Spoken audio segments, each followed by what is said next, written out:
halkan waa maktabada Scansom ee magaalada Garowe waxaana yaala in ka badan 1,000 buug oo u badan kuwa lagu daabacay Soomaali sida sheekooyin iyo taariikhda Soomaalida.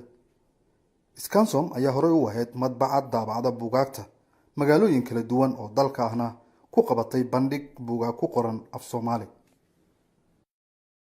baahida keentay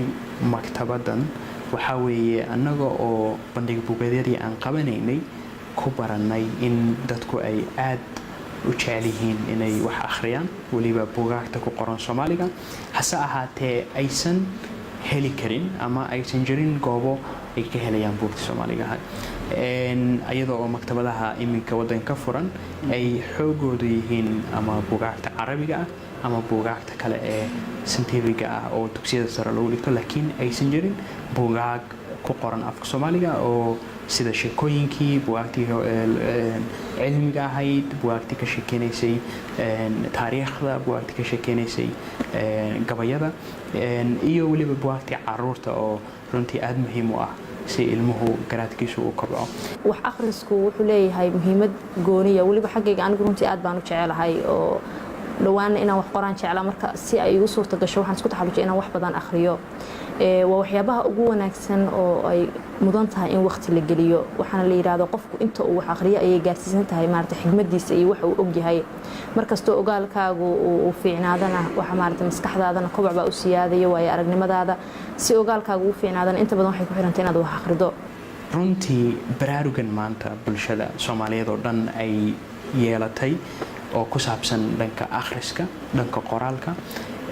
waxa la oran karaa waa mid ka turjumaya in wadanku uu dib u soo kabasho xoog leh uu ku jiro waxaan ku arkay dhalinyaro aad u fara badan oo dhammaantood iga sheekeynayay qiimaha uu leeyahay wax akhriska iyo sida ay u daneynayaan ama ay u jecel yihiin in maalin kasta ay sameeyaan akhris fara badan muddo bilood waan ku xirnaa hadda buugaag badan oo aan ka akhriyo oo aan aadna uga helo meesha aan ka helay alxamdulilah buugaagtaas waxaa ka mid ah buugan la yiraahdo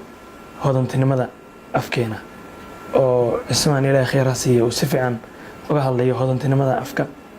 uu magac walba magacyo badan u bixinayo waxaa kaloo ka mid ah buugani idaaja uu qoray oo la yiraahdo 5 sheeko oo sagan sheekooyin qiimo leh xikmadna ku saleysan ay ku jiraan qorshahayna waxa weeye inaanu